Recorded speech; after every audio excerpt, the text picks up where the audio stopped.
सत्य को नारायण के रूप में पूजना ही सत्यनारायण की पूजा है। इसका दूसरा अर्थ यह है कि संसार में एकमात्र नारायण ही सत्य है, बाकी सब मोह माया है। सत्य में ही सारा जगत समाया हुआ है। सत्य के सहारे ही शेष भगवान पृथ्वी को धारण करते हैं। श्री सत्यनारायण व्रत का वर्णन देवर्षि नारद जी के पूछने पर स्वयं भगवान विष्णु ने अपने मुख से उन्हें सुनाया है।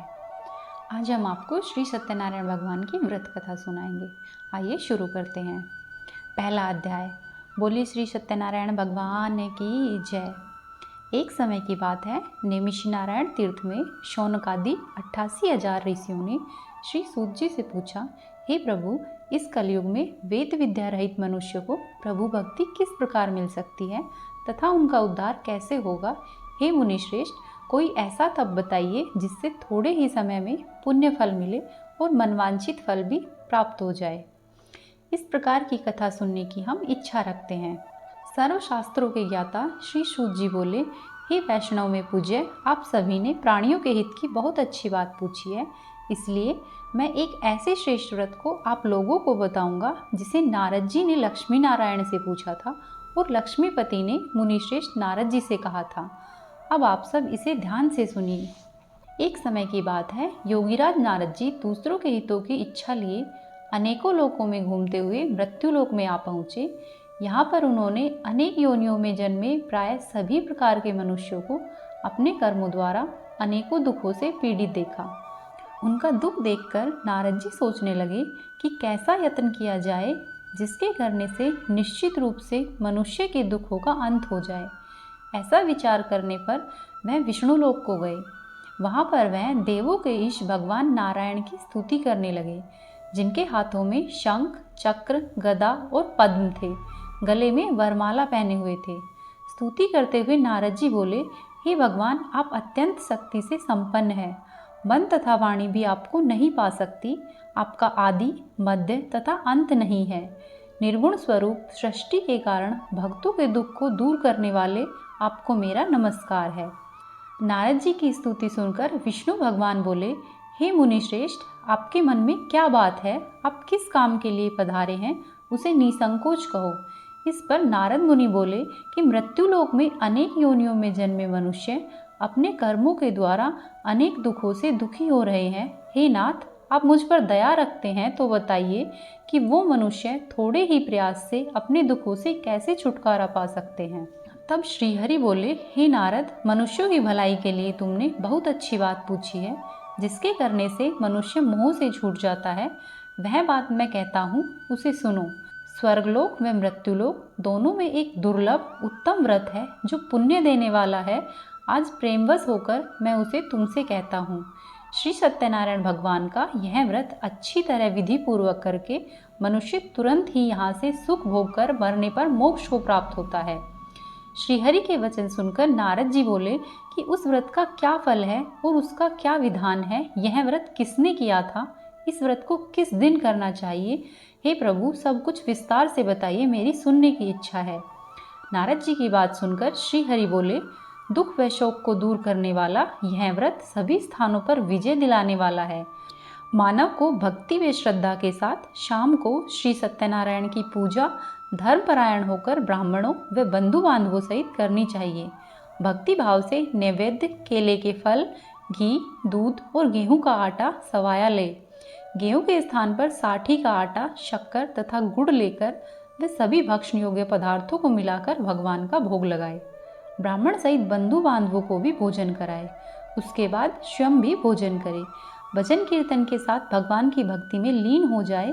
इस तरह से सत्यनारायण भगवान का यह व्रत करने पर मनुष्य की सारी इच्छाएं निश्चित रूप से पूरी होती है। इस कलिकाल अर्थात कलयुग में मृत्युलोक में मोक्ष का यही एक सरल उपाय बताया गया है। द्वितीय अध्याय। बोले श्री सत्यनारायण भगवान की जय। श्री सूत जी बोले, हे ऋषियों, जिसने पहले समय में इस व्रत को किया था उसका इतिहास कहता हूँ, ध्यान से सुनो। सुंदर काशीपुर नगरी में एक अत्यंत निर्धन ब्राह्मण रहता था। भूख प्यास से परेशान वह धरती पर घूमता रहता था। ब्राह्मणों से प्रेम करने वाले भगवान ने एक दिन ब्राह्मण का वेश धारण कर उसके पास जाकर पूछा, हे विप्र, नित्य दुखी होकर तुम पृथ्वी पर क्यों घूमते हो? दीन ब्राह्मण बोला, मैं निर्धन ब्राह्मण हूँ, भिक्षा के लिए धरती पर घूमता हूँ। हे भगवान, यदि आप कोई इसका उपाय जानते हो तो कृपा करके मुझे बताइए। तब वृद्ध ब्राह्मण कहता है कि सत्यनारायण भगवान मनवांछित फल देने वाले हैं, इसलिए तुम उनका पूजन करो। इसी करने से मनुष्य सभी दुखों से मुक्त हो जाता है। वृद्ध ब्राह्मण बनकर आए सत्यनारायण भगवान उस निर्धन ब्राह्मण को व्रत का सारा विधान बताकर अंतर्ध्यान हो गए। ब्राह्मण मन ही मन सोचने लगा कि जिस व्रत को वृद्ध ब्राह्मण ने मुझे करने के लिए कहा है, मैं उसे जरूर करूँगा। यह निश्चय करने के बाद उसे रात में नींद भी नहीं आई। वह सवेरे उठकर सत्यनारायण भगवान के व्रत का निश्चय कर भिक्षा के लिए चला गया। उस दिन निर्धन ब्राह्मण को भिक्षा में बहुत अधिक धन मिला, जिससे उसने बंधु बांधवों के साथ मिलकर श्री सत्यनारायण भगवान का व्रत संपन्न किया। भगवान सत्यनारायण का व्रत संपन्न करने के बाद वह निर्धन ब्राह्मण सभी दुखों से छूट गया और अनेक प्रकार की संपत्तियों से युक्त हो गया। उसी समय से यह ब्राह्मण हर माह इस व्रत को करने लगा। इस तरह से सत्यनारायण भगवान के व्रत को जो भी मनुष्य करेगा वह सभी प्रकार के पापों से छूटकर मोक्ष को प्राप्त होगा। जो मनुष्य इस व्रत को करेगा वह भी सभी दुखों से मुक्त हो जाएगा। सूत जी बोले कि इस तरह से नारद जी ने नारायण का कहा हुआ श्री सत्यनारायण व्रत को मैंने तुमसे कहा। हे विप्रो, मैं अब और क्या कहूँ। ऋषि बोले, हे मुनीश्वर, संसार में उस विप्र से सुनकर और किस किस ने इस व्रत को किया है, हम सब इस बात को सुनना चाहते हैं। इसके लिए हमारे मन में श्रद्धा भाव है। तब सूत जी बोले, हे मुनियों, जिसने इस व्रत को किया है वह सब सुनो। एक समय वह विप्र धन और ऐश्वर्य के अनुसार अपने बंधु बांधवों के सहित व्रत करने के लिए तैयार हुआ। उस समय एक लकड़ी बेचने वाला बूढ़ा आदमी आया और लकड़ियों को बाहर रखकर अंदर ब्राह्मण के घर में गया।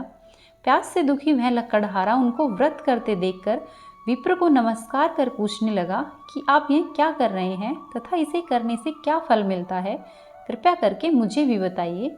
तब ब्राह्मण ने कहा कि सब मनोकामनाओं को पूरा करने वाला यह श्री सत्यनारायण भगवान का व्रत है। इसकी कृपा से ही मेरे घर में धन धान्य की वृद्धि हुई है। विप्र से सत्यनारायण व्रत के बारे में जानकर लकड़हारा बहुत प्रसन्न हुआ। चरणामृत लेकर एवं प्रसाद खाने के बाद वह अपने घर को चला गया। लकड़हारे ने अपने मन में संकल्प किया कि आज लकड़ी बेचने से जो भी धन मिलेगा उसे वह श्री सत्यनारायण भगवान का उत्तम व्रत करेगा। मन में इस विचार को ले बूढ़ा आदमी सिर पर लकड़ियां रखकर उसे नगर में बेचने के लिए गया, जहाँ पर धनी लोग रहते थे। उस नगर में उसे अपनी लकड़ियों का दाम पहले से 4 गुना अधिक मिला। बूढ़ा लकड़हारा प्रसन्नता के साथ दाम लेकर केले, शक्कर, घी, दूध, दही और गेहूं का आटा ले और सत्यनारायण भगवान के व्रत की अन्य सामग्रियां लेकर अपने घर गया। वहां उसने अपने बंधु बांधवों को बुलाकर विधि विधान से सत्यनारायण भगवान का पूजन और व्रत किया। इस व्रत के प्रभाव से वह बूढ़ा लकड़हारा धन पुत्र आदि से युक्त होकर संसार के समस्त सुख भोग कर अंत काल में बैकुंठ धाम को चला गया। तीसरा अध्याय। बोले श्री सत्यनारायण भगवान की जय। सूत जी बोले, हे मुनियों, अब मैं आगे की कथा कहता हूँ। पहले समय में उल्कमुक नाम का एक बुद्धिमान राजा था। वह सत्यवक्ता और जितेंद्रिय था। प्रतिदिन देव स्थानों पर जाता और निर्धनों को धन देकर उनके कष्ट दूर करता। उसकी पत्नी कमल के समान मुख वाली तथा सती साध्वी थी। भद्रशिला नदी के तट पर उन दोनों ने श्री सत्यनारायण भगवान का व्रत किया। उसी समय साधु नाम का एक वेश्य आया। उसके पास व्यापार करने के लिए बहुत सा धन भी था। राजा को व्रत करते देखकर वह विनय के साथ पूछने लगा, हे राजन, भक्तिभाव से पूर्ण होकर आप यह क्या कर रहे हैं? मैं सुनने की इच्छा रखता हूँ, आप मुझे बताइए। राजा बोला, हे साधु, अपने बंधु बांधवों के साथ पुत्रादि की प्राप्ति के लिए एक महाशक्तिमान श्री सत्यनारायण भगवान का व्रत व पूजन कर रहा हूँ। राजा के वचन सुनकर साधु आदर से बोला, हे राजन, मुझे इस व्रत का सारा विधान कहिए। आपके कहे अनुसार मैं भी इस व्रत को करूँगा। मेरी भी संतान नहीं है और इस व्रत को करने से निश्चित रूप से मुझे संतान की प्राप्ति होगी। राजा से व्रत का सारा विधान सुनकर व्यापार से निवृत्त होकर वह अपने घर को गया। साधु वैश्य ने अपनी पत्नी को संतान देने वाले इस व्रत का वर्णन कह सुनाया और कहा कि जब मेरी संतान होगी तब मैं इस व्रत को करूँगा। साधु ने इस तरह के वचन अपनी पत्नी लीलावती से कहे। एक दिन लीलावती पति के साथ आनंदित हो सांसारिक धर्म में प्रवृत्त होकर सत्यनारायण भगवान की कृपा से गर्भवती हो गई। 10वें महीने में उसके गर्भ से एक सुंदर कन्या ने जन्म लिया। दिनों दिन वह ऐसे बढ़ने लगी जैसे कि शुक्ल पक्ष का चंद्रमा बढ़ता है। माता पिता ने अपनी कन्या का नाम कलावती रखा। एक दिन लीलावती ने मीठे शब्दों में अपने पति को याद दिलाया, आपने सत्यनारायण भगवान के जिस व्रत को करने का संकल्प किया था उसे करने का समय आ गया है, आप इस व्रत को करिए। साधु बोला, हे प्रिय, इस व्रत को मैं उसके विवाह पर करूँगा। इस प्रकार अपनी पत्नी को आश्वासन देकर वह नगर को चला। कलावती पिता के घर में रहकर बड़ी होने लगी। काफ़ी समय बाद जब साधु व्यापार से वापस अपने घर आया तब उसने एक बार नगर में अपनी कन्या को सखियों के साथ देखा तो तुरंत ही दूत को बुलाया और कहा कि मेरी कन्या के लिए सुयोग्य वर देख कर आओ। साधु की बात सुनकर दूत कंचन नगर में पहुंचा और वहां देखभाल कर लड़की के सुयोग्य वाणिक पुत्र ले आया। सुयोग्य लड़के को देखकर साधु ने बंधु बांधवों को बुलाकर अपनी पुत्री का विवाह भी कर दिया। लेकिन दुर्भाग्य से साधु विवाह के समय भी श्री सत्यनारायण भगवान का व्रत करना भूल गया। इस पर श्री सत्यनारायण भगवान क्रोधित हो गए और उन्हें श्राप दिया कि साधु तुम्हें दारुण दुख प्राप्त होगा। अपने कार्य में कुशल साधु बनिया जमाई को लेकर समुद्र के पास स्थित नगर में गए। वहां जाकर दामाद ससुर दोनों मिलकर चंद्रकेतु राजा के नगर में व्यापार करने लगे। एक दिन भगवान सत्यनारायण की माया से एक चोर राजा का धन चुराकर भाग रहा था। उसने राजा के सिपाहियों को अपने पीछे आते देखकर चुराया हुआ धन वहां पर रख दिया, जहां पर साधु अपने जमाई के साथ ठहरा हुआ था। राजा के सिपाहियों ने साधु वैश्य के पास जाकर राजा का धन पड़ा देखा तो वह ससुर और जमाई दोनों को बांधकर प्रसन्नता से राजा के पास ले गए और कहा कि हम उन दोनों चोरों को पकड़कर लाए हैं, आप आगे की कार्यवाही की आज्ञा दें। राजा की आज्ञा से उन दोनों को कठोर कारावास में डाल दिया गया और उनका सारा धन छीन लिया गया। श्री सत्यनारायण भगवान के श्राप से साधु की पत्नी भी बहुत दुखी हुई। घर में जो भी धन रखा था उसे चोर चुरा कर ले गए। शारीरिक तथा मानसिक पीड़ा व भूख प्यास से अति दुखी होकर अन्न की चिंता में कलावती ब्राह्मण के घर गई। वहां उसने श्री सत्यनारायण भगवान का व्रत होते हुए देखा। फिर कथा सुनी व प्रसाद ग्रहण कर रात को वापस घर पर आई। जब कलावती घर पर आई तो उसकी माता ने पूछा कि हे पुत्री, अब तक तुम कहाँ थी व तेरे मन में क्या है।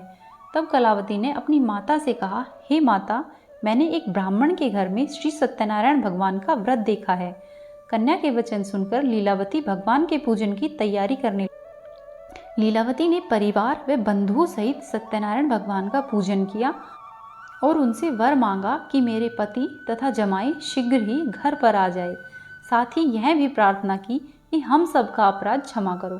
श्री सत्यनारायण भगवान इस व्रत से संतुष्ट हो गए और राजा चंद्रकेतु को सपने में दर्शन देकर कहा, हे राजन, तुम उन दोनों वैश्यों को छोड़ दो और तुमने उनका जो धन लिया है उसे वापस कर दो। अगर ऐसा नहीं किया तो मैं तुम्हारा धन, राज्य व संतान सब नष्ट कर दूंगा। राजा को यह सब कहकर भगवान अंतर्धान हो गए। प्रातःकाल सभा में राजा ने अपना सपना सुनाया और फिर बोले कि वाणिक पुत्रों को कैद से मुक्त करके सभा में लेकर आओ। दोनों ने आते ही राजा को प्रणाम किया। राजा मीठी वाणी में बोले, हे महानुभावों, भाग्यवश ऐसा कठिन दुख तुम्हें प्राप्त हुआ है, लेकिन अब तुम्हें कोई भय नहीं है। ऐसा कह राजा ने उन दोनों को नए वस्त्राभूषण पहनाए और जितना उनका धन लिया था उससे दुगना धन देकर विदा किया। दोनों वैश्य अपने घर को चल दिए। चतुर्थ अध्याय। बोली श्री सत्यनारायण भगवान की जय। श्री सूत जी बोले, वैश्य ने मंगलाचार कर अपनी यात्रा आरंभ की और अपने नगर की ओर चल दिए।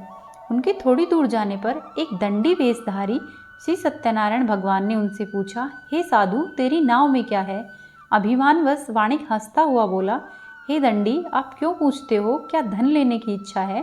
मेरी नाव में तो बेल व पत्ते भरे हुए हैं। वैश्य के कठोर वचन सुनकर भगवान बोले, तुम्हारा वचन सत्य हो। दंडी ऐसे वचन कह वहां से दूर चले गए।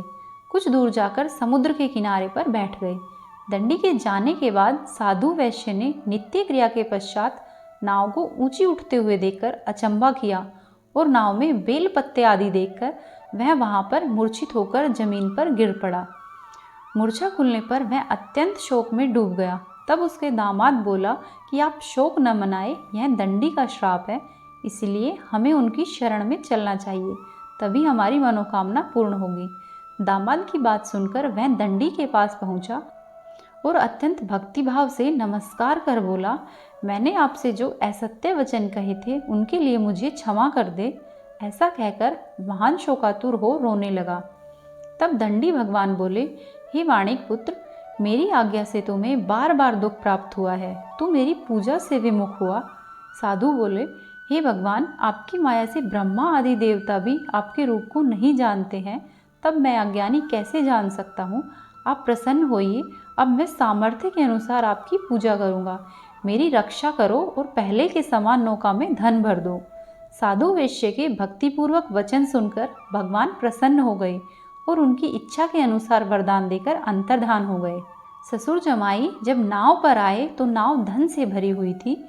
फिर वह अपने अन्य साथियों के साथ सत्यनारायण भगवान का पूजन कर अपने नगर को चल दिए। जब अपने नगर के नज़दीक पहुँचे तो उन्होंने दूत को घर पर खबर करने के लिए भेज दिया। दूत साधु की पत्नी को प्रणाम कर कहता है, मालिक अपने दामाद सहित नगर के निकट आ गए हैं। दूत की बात सुनकर साधु की पत्नी लीलावती ने बड़े हर्ष के साथ श्री सत्यनारायण भगवान का पूजन कर अपनी पुत्री कलावती से कहा कि मैं अपने पति के दर्शन को जाती हूँ, तू कार्य पूर्ण कर शीघ्र आ जा। माता के ऐसे वचन सुनकर कलावती जल्दी में प्रसाद छोड़कर अपने पति के पास चली गई। प्रसाद की अवज्ञा के कारण श्री सत्यनारायण भगवान रुष्ट हो गए और नाव सहित उसके पति को पानी में डुबो दिया। कलावती अपने पति को वहां ना पाकर रोती हुई जमीन पर गिर गई। नौका को डूबा हुआ देख वह कन्या को रोता हुआ देखकर साधु दुखी होकर बोला, हे प्रभु, मुझसे तथा मेरे परिवार से जो भी भूल हुई है उसे क्षमा करो। साधु के दीन वचन सुनकर श्री सत्यनारायण भगवान प्रसन्न हो गए और आकाशवाणी हुई, हे साधु, तेरी कन्या मेरे प्रसाद को छोड़कर आई है, इसीलिए उसका पति अदृश्य हो गया है। यदि वह घर जाकर प्रसाद खाकर लौटती है तो इसे इसका पति अवश्य ही मिलेगा। ऐसी आकाशवाणी सुनकर कलावती ने घर पहुंचकर प्रसाद खाया और फिर आकर अपने पति के दर्शन किए। उसके बाद साधु अपने बंधु बांधवों सहित श्री सत्यनारायण भगवान का विधि विधान से पूजन करता है। इस लोक का सुख भोगकर वह अंत में स्वर्गलोक को जाता है। 5वां अध्याय। बोले श्री सत्यनारायण भगवान की जय। सूत जी बोले, हे ऋषियों, मैं और भी एक कथा सुनाता हूँ, उसे भी ध्यानपूर्वक सुनो। प्रजापालन में लीन तुंगध्वज नाम का एक राजा था। उसने भी भगवान का प्रसाद त्याग कर बहुत ही दुख पाया। एक बार वन में जाकर वन्य पशुओं को मारकर वह बड़ के पेड़ के नीचे आया। वहाँ उसने ग्वालों को भक्ति भाव से अपने बंधुओं सहित सत्यनारायण भगवान का पूजन करते हुए देखा। अभिमानवश राजा ने उन्हें देखा एवं फिर भी पूजा के स्थान पर नहीं गया और ना ही उसने भगवान को नमस्कार किया। ग्वालों ने राजा को प्रसाद दिया, लेकिन उसने वह प्रसाद नहीं खाया और प्रसाद को छोड़कर वहां से अपने नगर को चला गया। जब वह अपने नगर में पहुंचा तो वहां पर उसने सब कुछ तहस नहस हुआ पाया, तो वह शीघ्र ही समझ गया कि यह सब भगवान ने ही किया है। वह दोबारा ग्वालों के पास पहुंचा और विधि पूर्वक पूजा करके प्रसाद खाया तो श्री सत्यनारायण भगवान की कृपा से सब कुछ पहले जैसा ही हो गया। वह दीर्घ काल तक सुख भोगने के बाद मरणोपरांत उसे स्वर्ग की प्राप्ति हुई। जो मनुष्य परम दुर्लभ इस व्रत को करेगा तो भगवान सत्यनारायण की कृपा से उसे धन धान्य की प्राप्ति होगी। निर्धन धनी हो जाता है और भयमुक्त हो जीवन जीता है। संतानहीन मनुष्य को संतान सुख मिलता है और सारे मनोरथ पूर्ण होने पर मानव अंत काल में बैकुंठ धाम को जाता है। सूत जी बोले, जिन्होंने पहले इस व्रत को किया है, अब उनके दूसरे जन्म की कथा कहता हूँ। वृद्ध शतानंद ब्राह्मण ने सुदामा का जन्म लेकर मोक्ष की प्राप्ति की। लक्कड़हारे ने अगले जन्म में निषाद बनकर मोक्ष प्राप्त किया। उल्कामुख नाम का राजा दशरथ होकर बैकुंठ हो गए। साधु नाम के वैश्य ने मोरध्वज बनकर अपने पुत्र को आरे से चीरकर मोक्ष पाया। महाराज तुंगध्वज ने शंभु होकर भगवान में भक्तियुक्त हो कर्म कर मोक्ष को पाया। बोली श्री सत्यनारायण भगवान की जय। आइए अब हम श्री सत्यनारायण भगवान की आरती करते हैं। ओम जय लक्ष्मी रमणा, स्वामी जय लक्ष्मी रमणा, सत्यनारायण स्वामी, सत्यनारायण स्वामी, जनपातक हरणा। ओम जय लक्ष्मी रमणा। स्वामी जय लक्ष्मी रमणा। रतन जड़ित सिंहासन अद्भुत छवि राज। स्वामी अद्भुत छवि राजे। नारद करत निरंतर, नारद करत निरंतर, घंटा ध्वनि बाजे। ओम जय लक्ष्मी रमणा। प्रकट भये कलि कारण, द्विज को दरस दी। प्रभु द्विज को दरस दियो। बूढ़ो ब्राह्मण बन के, बूढ़ो ब्राह्मण बन के, कंचन महल कियो। ओम जय लक्ष्मी रमणा। दुर्बल भील कराल, जिन पर कृपा कर, प्रभु जिन पर कृपा करी। चंद्रचूड़ एक राजा, चंद्रचूड़ एक राजा, तिनकी विपत्ति हरी। ओम जय लक्ष्मी रमणा। वेश मनोरथ पायो, श्रद्धा तज दीनी। प्रभु श्रद्धा तज दीनी।